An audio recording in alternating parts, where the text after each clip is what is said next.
Welcome, everyone, to today's webinar, The New Marketing Leader's Dilemma. My name is Jeannie Parker, and I'll be your host for today's session. I'm joined today by Jeff Clark, Research Director at Sirius Decisions, and Chris Doran, Senior Product Marketing Manager here at Progress. And with that, I will hand things over to Jeff to get him started. Okay, thank you, Jeannie, very much. And so I'm going to talk a little bit about the dilemmas for new marketing leaders when they join an organization. And as you can see from our title, you never get a second chance to make a first impression. So we're going to start with a few people who've made good impressions over time, but from Steve Jobs, who was repeatedly told there was nothing compelling about yet another MP3 player, to Nelson Mandela, who had to fight to achieve equality. Few change agents, win acceptance of their ideas without encountering significant resistance. So Steve had to overcome colleagues and investors who couldn't understand his vision. Mandela had to face even some of his own supporters who argued for more radical and violent tactics. And if we bring this back to the CMO, despite the fact that marketing in business-to-business organizations, has evolved quite rapidly, many companies still view marketing as either just a sales support function or as an opaque cost center. And new CMOs must overcome these perceptions and drive change to empower their teams to make the level of contribution that's substantial and has a positive impact on the business. So we think about the types of changes that CMOs are approaching or they're facing today. We do an annual study of CMOs here at Sirius Decisions, and we ask them, what are the strategies that are going to influence your work over the next 2 years? And these are issues that any CMO is going to have to deal with immediately upon entering a job. And so, how do I enter a company with a marketing department that may be viewed as underperforming and quickly right the ship to demonstrate how marketing can take a leadership role? And how's that going to apply to enhancing customer experience? How's that going to apply to addressing how customers and prospects are buying differently today? How's that going to address how we, the company and marketing need to adapt to changing conditions within the market? These are all tough challengers, particularly when you don't everything you have to work with on day one.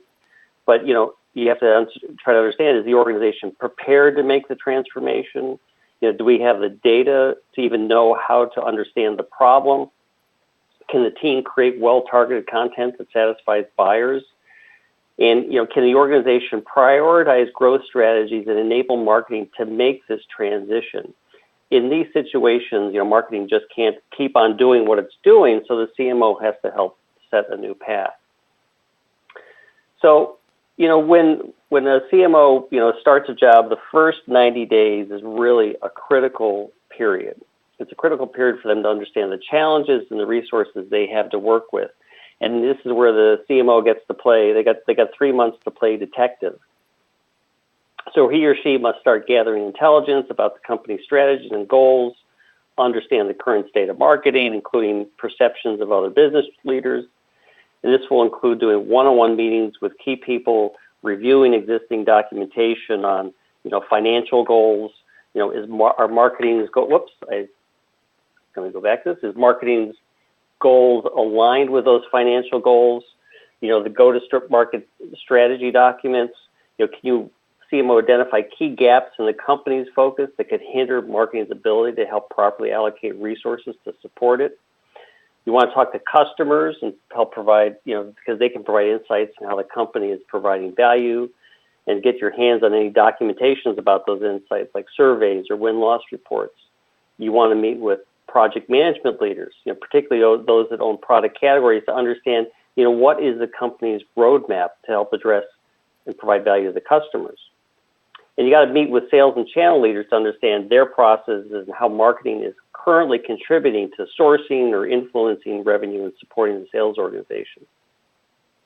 Most importantly, the new marketing leader wants to meet with key members of the marketing staff and get an analysis of, or get their analysis of what are the group's capabilities, what's the culture like, what are the key technologies that are supporting that, and what are the interlocks with other groups that it currently exists. Because this concept of process and interlock is really important. the early stages of discovery that the CMO is going through will help him understand how marketing is engaged with each of these teams and what he or she must do to help drive greater alignment. To transform marketing into a productive contributor, the new CMO must understand how to align the certain parts of the business and deeply integrate with others. And during the meetings with business unit leaders, you want to focus on understanding the criteria that's required to determine how marketing should align. It's all about, is it all about revenue and profit contribution to the business? What are the growth strategies in the sales marketing that marketing must support? When meeting with product management and sales leaders, look to foster, a deeper understanding of the integration with these functions, gain insight into current levels of plan integration across the functions, the go-to-market strategies, and the consistency of understanding customers and buyers. And with sales in particular, you want to look at the alignment around the end-to-end demand creation process and the technology platforms that support that process, or those processes like lead management and the content development for sales enablement. Now, out of this set of discoveries, toward the end of the 90 days, the CMO will have to formulate a set of strategic initiatives. And the first initiatives really should be focused on near-term efforts that build credibility, drive tangible early returns, and set the marketing team on a path. So there should be a focus on clearly defining or sometimes redefining marketing's role. What are the primary ways that marketing is going to contribute to business? The organization's competencies, so what is marketing good at? Where are their execution gaps? And what are the short and long-term plans to help, address those gaps and accentuate the positive? And then provide a comprehensive go-to-market approach. Many organizations, certainly large enterprises, have multiple customer segments, multiple go-to-market approaches. So the CMO has to help understand what are the priority markets and how is marketing going to support each of those priority markets. So this gets us back to, what CMOs are thinking about today. And again, we ask them, what marketing trends do you plan to implement over the next 2 years? And no surprise, they're looking at responding to the marketing forces that they mentioned earlier. So interactive storytelling to help address or enhance the customer experience. Marketing on mobile devices, which helps to adapt to current buying behaviors.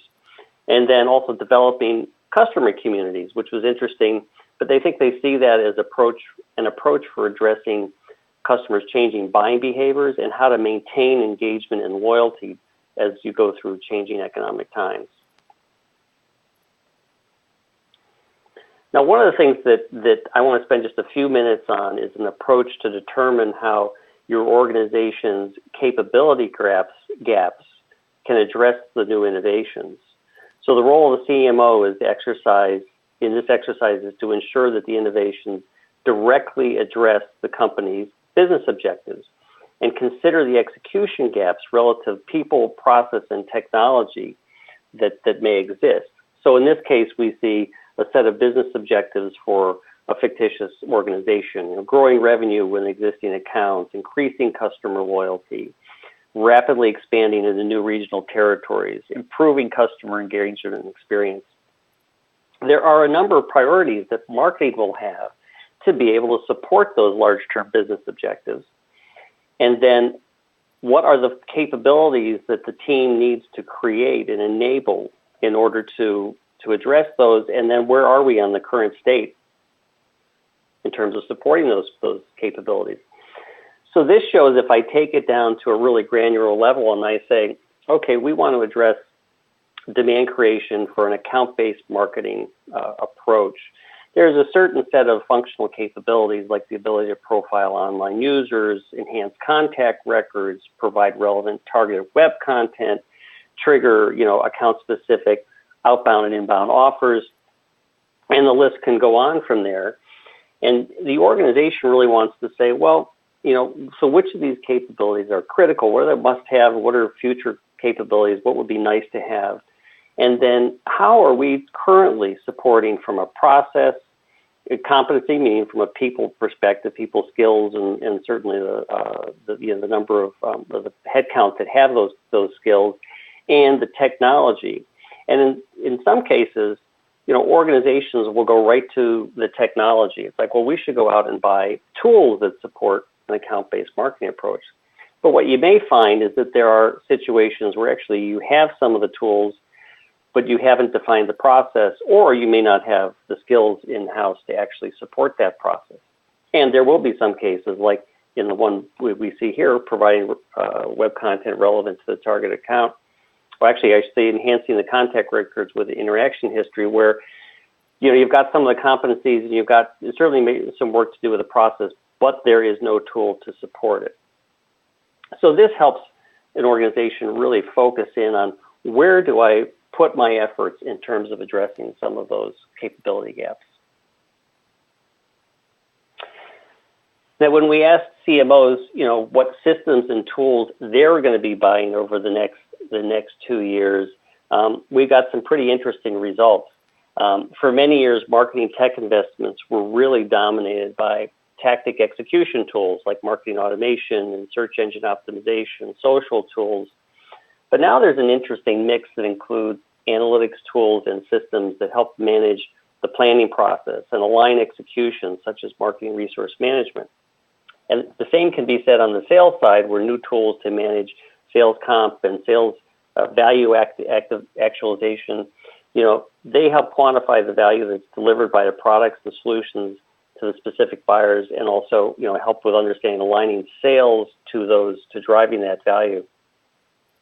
So any transformation that a CMO wants to lead, will require an evaluation of a really broad set of tools, as well as that people and process, to make those improvements and drive the change that really is desired. So with that overview of where marketing leaders' heads are at today, I'd like to turn it over to Chris to talk a little bit about how to address that in more detail. All right. Thanks, Jeff. So one of the things that I really enjoy about what Jeff presented, because where I sit here at Progress and work with our Sitefinity web content management platform, so we get to talk to a lot of marketing leaders. Usually, they're evaluating a web content management project. And as any good marketer would do, we want to understand, what are their pain points? I think in working with the Serious Decisions group, they've done a lot of great work to kind of help folks understand, if you're a CMO, what you should do, how should you think about it, and then for folks like us who work with CMOs, how can we make their customer experience better? Some of the great stuff that Jeff presented, I like how he started off with the new marketing leader content and talked about the research they did around the new marketing leader. Some of our experience when we talk to marketing folks, that methodology, that research that they applied, and the best practices that Sirius has documented can certainly not only be applied to a new marketing leader, but any marketing leader. We find quite often that organizations are trying to be nimble, trying to avoid disruption. And so on a yearly basis, they take some time to take a step back and do an analysis about where their organization is and where they should go. And I felt like what Jeff presented really kind of resonated to and aligned with the conversations that any marketing leader I see in today's modern world has. Where I'm going to focus the rest of the conversation is around technology.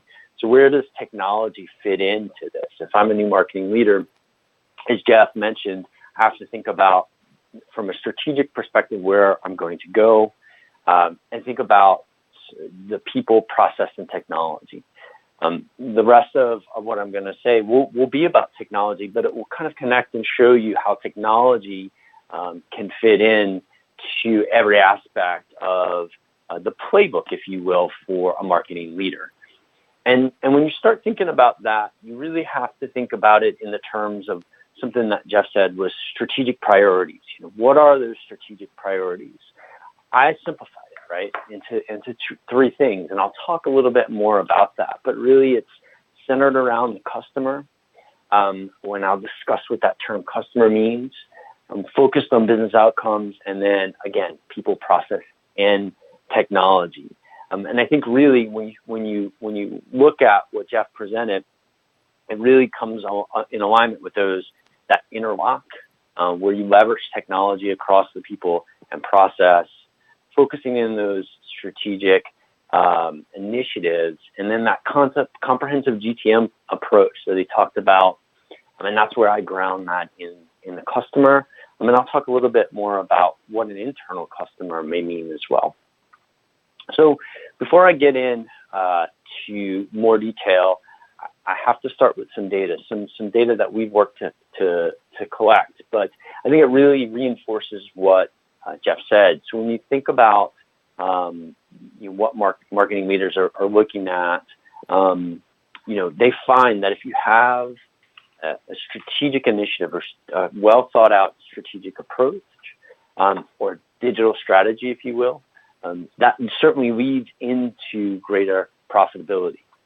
And you start seeing that in the results, right? If you invest in the right things and the right technology, you're seeing the results. So there's fruit to your labor. And so taking a step back to go through this process, you sort of see that. But really, the question is our business is ready to execute. So one of probably the reasons you're here is you want to understand how to do it better. I think SiriusDecisions lays out a great framework on how to think about it.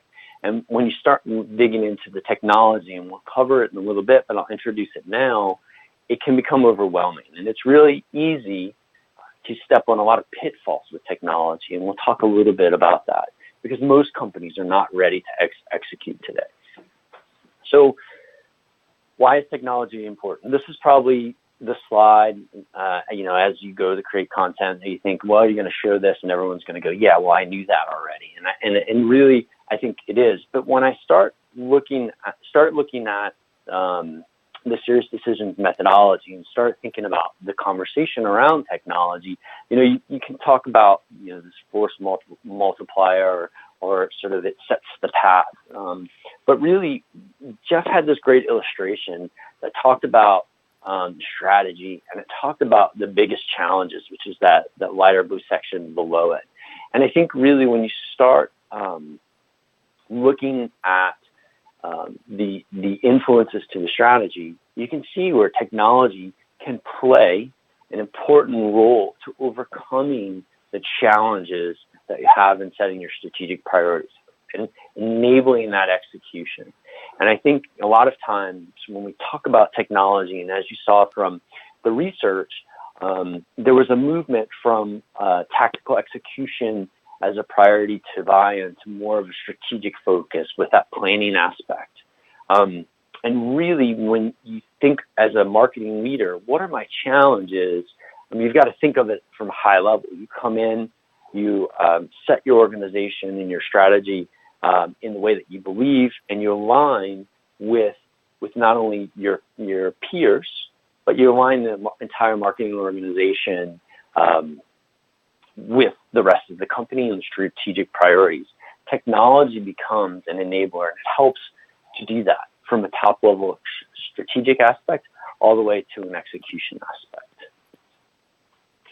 So I sort of foreshadowed this a little bit, but when we talk about technology pitfalls, where we see it very often. We'll talk to organizations, a web content management system sort of sits in the middle of a lot of marketing technology. And so we see a lot of pitfalls that organizations come into. And they can be as simple as how they implement their technology or having too much technology. So I thought about it in the way to talk about it. How do people talk about it when they talk to us? I leveraged the term that most of us have heard quite a bit, and then that Jeff and the Sirius team talk about as well, is that people, process, and technology. And if you roll that back, if you have your strategic priorities and you're going to leverage people, process, and technology, you can kind of connect to 3 real pitfalls that you see across the board. And these pitfalls impact people externally and internally, so your customers, your internal stakeholders, your process or your organization. So you, as a marketing leader, you're setting your organization up to work across the company, to cross-functionally execute things, to unlock the business opportunities. And then sometimes we get caught up in just seeing something from a technology perspective is interesting. So looking at this from a people perspective, most of the time we see that there's sort of an erosion of trust or confidence. How many times have we adopted new systems internally? Maybe it was pushed out by IT, or even we bought it ourselves and we're skeptical. We have skeptics. Or we buy into a technology and it's a bad experience for our internal stakeholders or a bad experience for our customers. One of the most common pitfalls that we see is people buy something because people are talking about it, or buying something because they think it's the right way to hit their strategic goals. But in reality, they're not thinking through the end-to-end process, and it sort of erodes that mutual agreement that you have with the people that you're working with. From a process standpoint, we've talked a bit about setting marketing up in the organization. One of the things I like that Jeff mentioned is a lot of times, even in today's modern world, marketing is still viewed as, an extension of sales or cost center. Or one of my favorites is they simply just drive leads. And that's not true. And so it's very important within that to have a very efficient marketing organization that drives value across the chain from the beginning of that customer engagement to the end of that life cycle, as well as internally in driving engagement with your stakeholders. Technology usually is looked upon as a method for using that. But quite often, technology drives chaos. Personally, right now, we're all using different tracking tools, right? And it's driving chaos because none of our tools talk. So for us, we have organizational chaos, for example, because I'm working in one system and my team is working in another. And I think this is what we commonly see. Other times it's maybe there's a workflow system that you're using, but it doesn't necessarily work with your workflow. And so we adopt technology that negatively impacts the process. And then finally, I kind of touched on it a little bit before in the people section, but it's that cool factor. I work in tech, and so I'm a bit of a nerd. So I like to try lots of things, and some of my coworkers are the same. As a marketing leader, a lot of times we know that we need technology, we need to buy it, and sometimes we can get this really cool demo, and we buy it because we think it's really cool, but we don't take that step back to understand what the impact is, and so we buy it, and it has impact. Now, these pitfalls aren't mutually exclusive, so sometimes you can make a decision and it can hit each one. A lot of times we see we'll have multiple ones.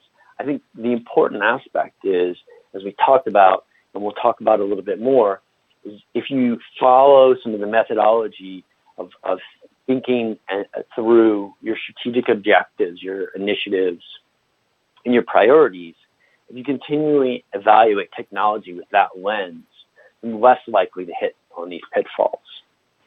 So a couple of other things that to talk about really, because I know commonly I talk about high-level categories with things, and people always ask me, well, sure, what does that mean? There are real 3 examples that when we've done some informal surveys of what we're seeing happen. And I think if ever all of us looked in the mirror, we could kind of see one of these is happening in our world. And so I would be remiss if I didn't dive a little bit deeper, share some more details on some of these pitfalls, and maybe talk a little bit about how we can avoid those. So really, as we live in this data-driven world and really leverage data, we kind of see that its importance really drives a lot of the decisions we make, mostly from a tactical execution perspective. But a lot of times people are relying on inaccurate or incorrect data, not their fault. But then the technology decisions that they make are based off of the wrong information. And so having processes around that is important. Telling customers what they want and not listening to our customers. So my very first slide, I had customer experience. And as a strategic marketing leader, customer experience is important. A lot of times we think we know better than our customers, And so ultimately, we don't listen to them. And technology is a way to do that. I actually saw something this morning. I was reading an article that was tweeted out. I went to the landing page, and a pop-up came.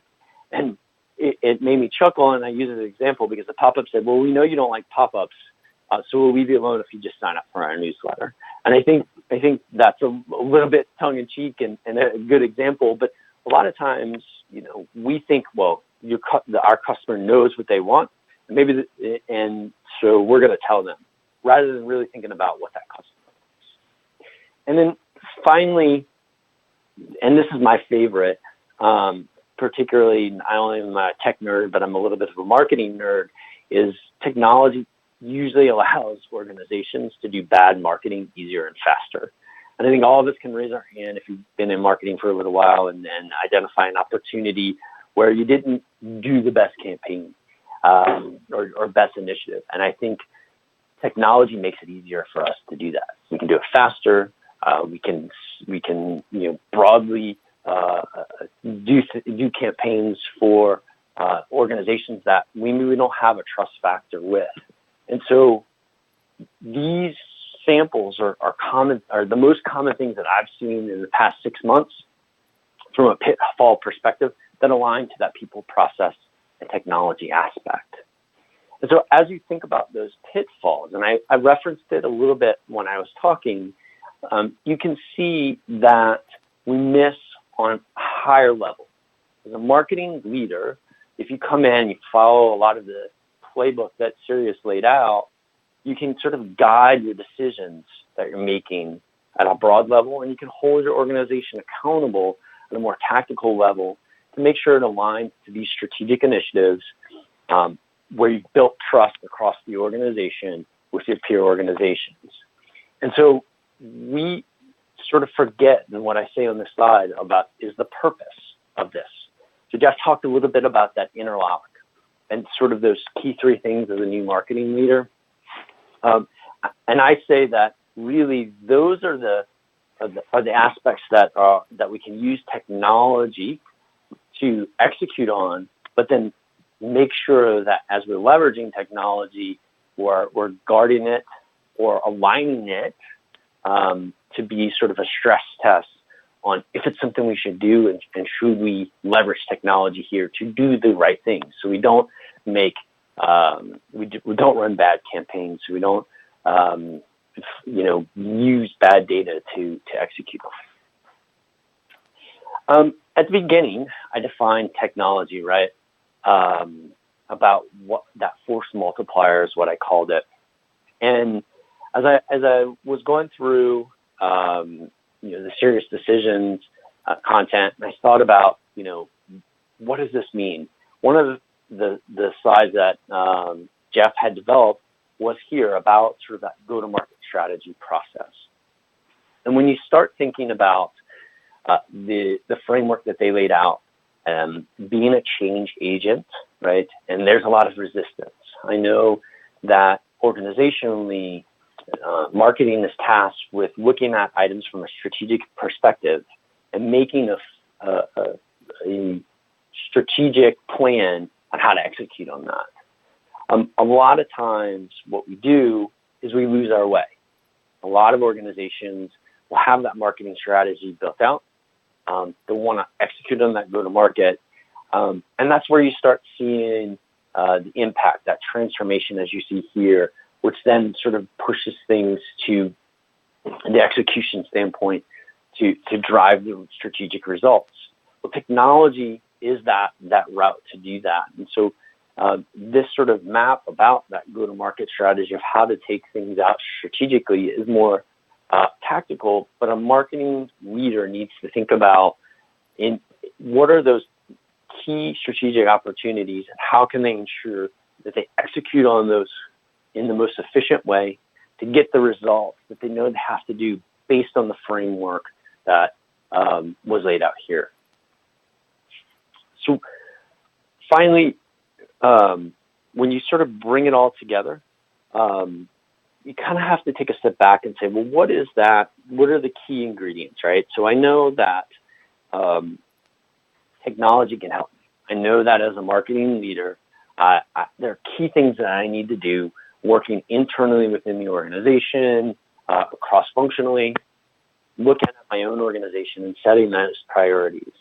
I know that I need to create some sort of system so that I don't make bad decisions with technology, so I don't let technology become something that enables me to do the wrong things. And really, technology becomes that tool that I have to find the path of least resistance to execute against their strategic priorities. And so I like to frame them up and say that when you're doing a litmus test on technology, as you're making your decisions, there should be three things, right? Content, consumption, and conversation. If you overlay that with people, process, and technology across all of that, whether it's the process needs content, it needs consumption, and there's a conversation with it. People. Technology is that place that enables the content, consumption, and the conversation. And so as a marketing leader, whether you're thinking about the customer experience, or you're thinking about the internal employee experience, or your cross-functional customer experience with your partner organizations, you need to continue to have the content, you need to have consumption and conversation to execute. And technology is the way to do that.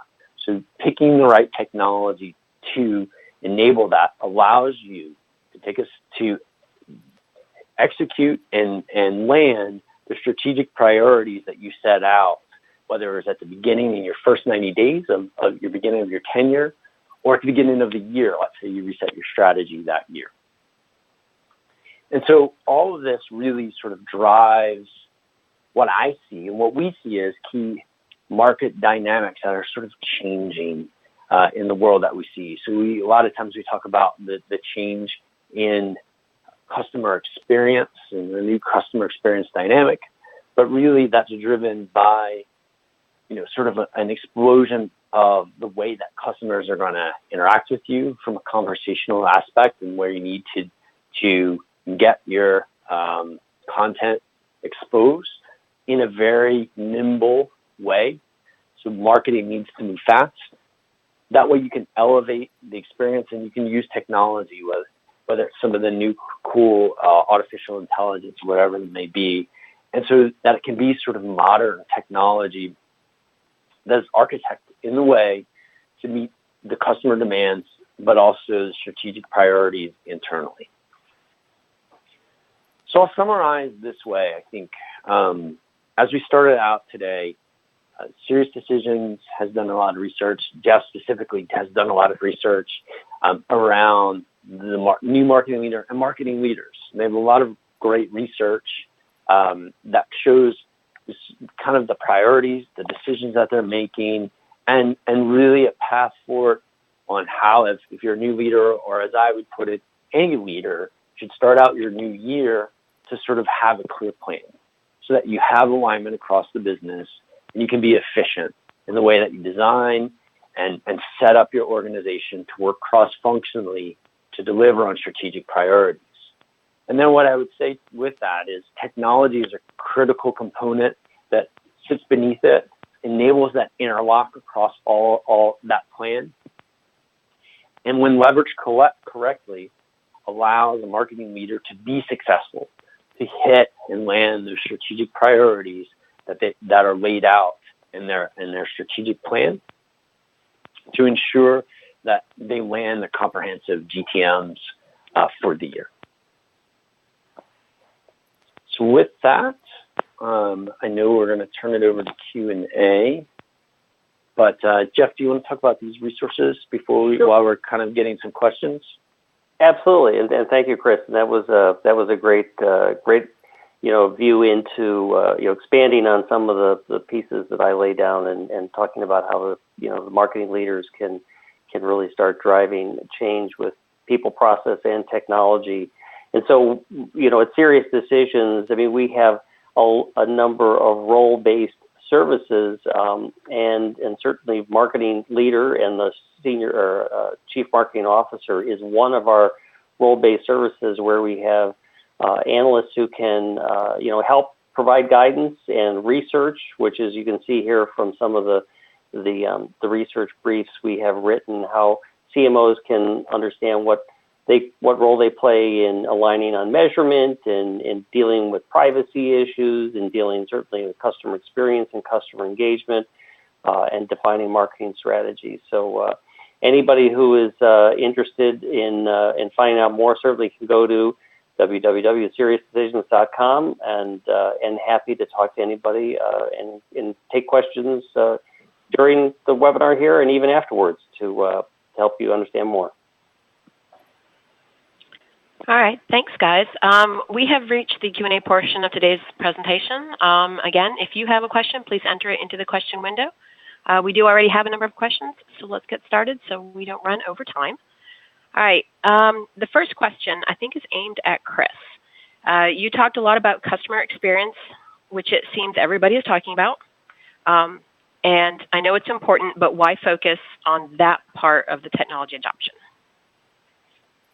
Yeah, so one of the things that I liked about the way that the Sirius methodology sets out for a marketing leader when they particularly prior to selecting technology is a lot of times we get caught up in the day-to-day. We get lost in the noise. So, we have a lot of content, articles thrown at us, and we consistently hear something like customer experience. And so, me personally, I sort of put a skeptical eye to something that you see so much. When I started working with Jeff and read a lot of the research, I kind of adopted that as if I was the CMO, and it allowed me to take a step back and really set out my strategic initiatives for the year, look at how I would be more efficient. When I set out what my strategic initiatives would be, whether it was adoption of a product, whether it was driving more conversions, there was a resounding experience aspect that was core to all of that. So technology enables us to improve the experience, which could lead to a better conversion, which could lead to more efficiently executing on our goals. So that's just from an external aspect of it. I think a lot of times we get lost in customer experience and we think about that end customer of our product, and we forget that there is other layers in that experience aspect. And some of us call it employee experience and partner experience. Some folks call it internal customers, and you can frame it up any kind of way you want. But in the example I sort of gave, we know that if you sit in a marketing organization, you're a marketing leader, you have to work cross-functionally. I love how Sirius set it up that the CMO needs to work with their peers to get alignment, to understand where a marketing leader can align better with an organization, but also how they perceive marketing to be. And technology enables those organizations to better work together. So as myself sitting here trying to work with, let's say, the product team, I can improve their experience to make it easier for them to work with me so that I can be more efficient and drive better results. So I can see where somebody would say, hey, customer experience, that's external. We hear it every day and it's important. How does that help, and should that sit in a CMO playbook? Because there's so many different layers to customer experience, and there's so many different avenues that it can impact to drive the end goals that you lay out. All right, Chris, thanks. Let's see. Next question. When you talk about technology, are you referring to internally developed or commercially developed? Great question. So I think when you look at technology, it's a combination of both. Some of the pitfalls that I laid out, I talked about. Tech enables us to make bad decisions easy. A lot of times you'll see that it's easy to go license a third-party SaaS application, and you can leverage it, and you can maybe enable sales to send a whole bunch of drip campaigns that are super spammy. Or you could have an internally developed system that enables you to take contacts from a form and have sales send them a drip campaign. Well, in both examples, that technology, regardless of who owned it and created it, is allowing, in this example, to hit on one of the pitfalls. And I think it doesn't matter where the technology sits or who created it. It's really what you do with it and the impact that it has. Okay, great. I think this one is going to be for Jeff. Okay. In the gap analysis that you showed, what's the process for getting to that level of detail? Good. Yeah, thank you. That's a good question, because that's something certainly I covered at a very high level. But what you want to do is, and certainly the marketing leader, the CMO, would want to make sure that they have somebody who is owning the process of trying to build the roadmap, both from a technology perspective and also from, changing process and understanding skill gaps. Somebody's got to drive that process. Sometimes it might be in a marketing operations role. And what that person wants to do is they want to take that view of, here's our business objectives. Here's what the marketing leadership said that we need to start developing in terms of our priorities for building new capabilities. Now, I'm going to talk to everybody as the person driving this process. I'm going to go talk to everybody and do a discovery interview and understand, what are the capabilities we need to build in order for you to be successful on this priority. And now that I understand what those capabilities are, I've got that list down. I want, that person I'm interviewing to be able to help rate how the organization is doing on those stages of people, process, and technology. And through the discovery process, then that person can kind of amass this view that gives that view of how the current state is and where those gaps are, and then even work with the people that they've conducted the interviews with, who may be the stakeholders that need to help solve or address some of those problems, work with them to develop proposals about how are we going to attack the technology gap issue, or how are we going to attack the skill gap issue or the process gap issue, and then work with them to build those proposals and try to create the business case for following through. Okay, next question. I'm contacted daily by vendors to evaluate new technology. How do I select the correct technology to avoid some of the pitfalls you mentioned? I can take that. I can take that first, then Chris can chime in. Is that actually, if you think about what I was showing in terms of trying to align priorities of marketing to business objectives and then capability gaps, you should, anytime somebody says, either a vendor comes to you or somebody from within the organization comes and says, geez, we need to go out and buy this great tool, you should be asking the question of, well, how does that address the objectives that the business has and that marketing has, what marketing is prioritized as really having a high degree of relevancy for addressing those business objectives.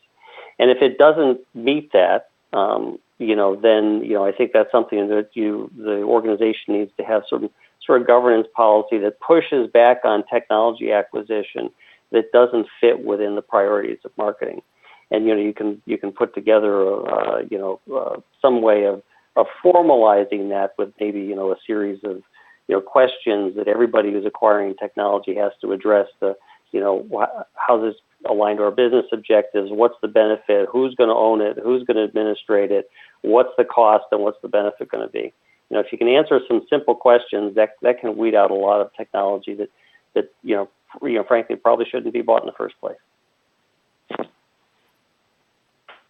Yeah, I think that was a perfect answer to that question. I wouldn't be able to add anything more than that. That was perfect. Okay. The next question, I think, is for Jeff. You mentioned organizational readiness and insufficient data as challenges for enhancing the customer experience. There's got to be more to it than that, though, right? Yeah, and Chris touched on a number of points that I think support this, but it's customer experience it's a very holistic challenge. And I mean holistic in that it's really about every touch point that a customer or prospect has with an organization.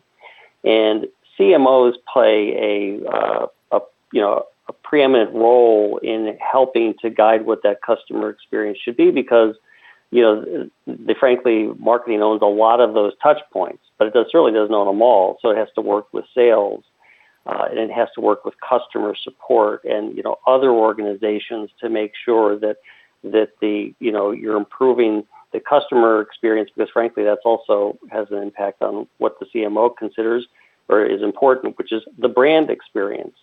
And so, it's holistic in that it's it's covering all these different touch points, but you also have to think about what are all the things you need to put in place in order to provide that good customer experience. So, the readiness, the training of the organization to have a customer mindset, the data behind it is certainly important because the data is going to help inform how do I provide the right web experience? How do I make sure sales understands every time a customer touches our website what the right follow-up is?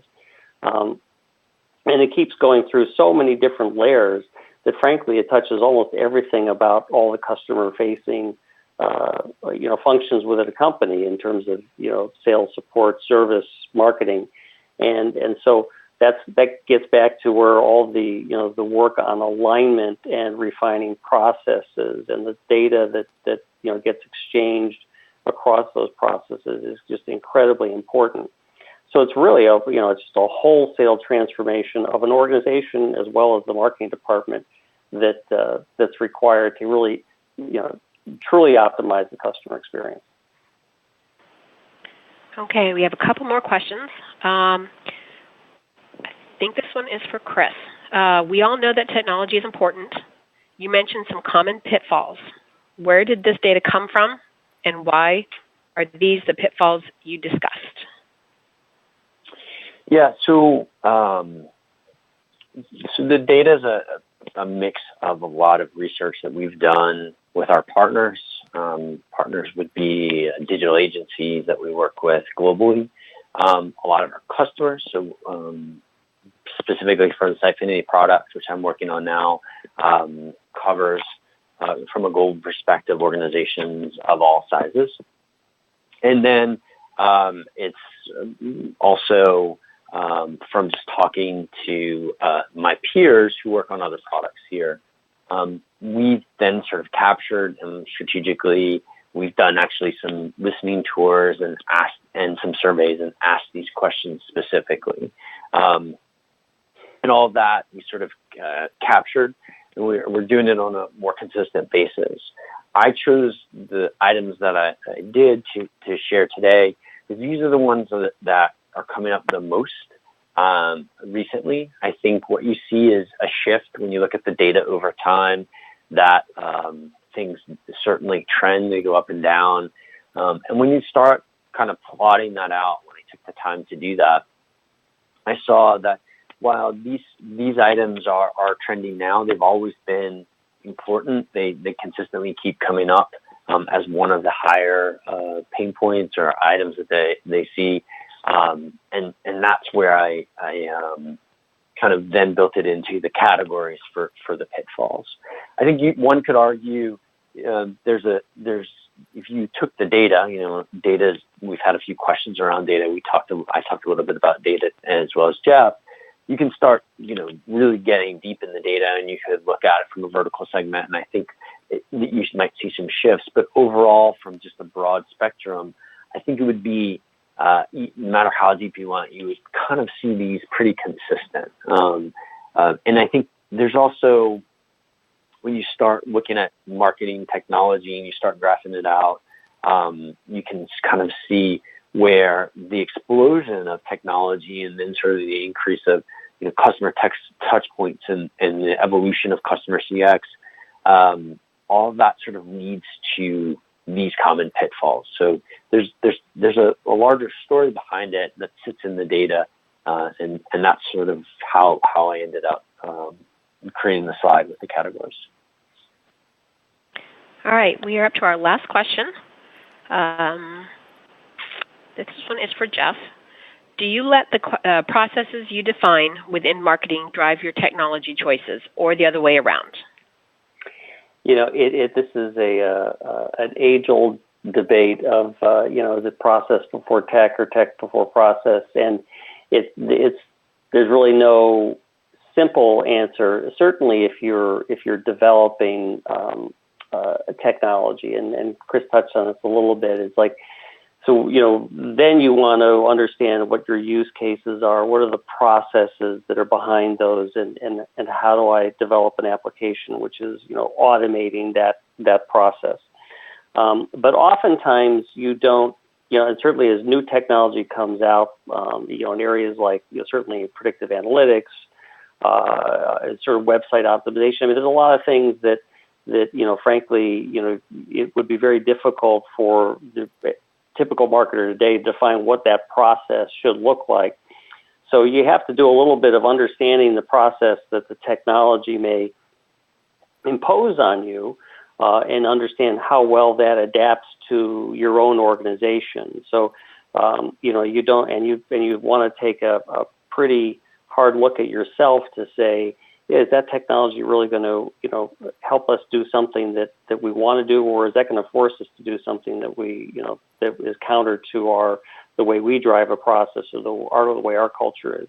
So it's a little bit of give and take, and the way I always, like to counsel clients on it is, do an audit of your existing process. I mean, kind of like what we were talking about doing the capability gap analysis, like find out what's wrong about the way you're currently doing it, and then go search for solutions that help address, the gaps that you find. And it may mean that you totally redesign the way you orchestrate the process, but at least you try to find something from a technology perspective that is addressing your issues, and you're not using it, doing the other way around and saying, okay, I'm just going to buy this technology because it's the best one on the market, and however it dictates I operate it is the way I'm going to go. Perfect. All right. Thank you both for a great presentation. And thank you to everyone who attended and asked questions. Thanks, and have a great day. Thank you.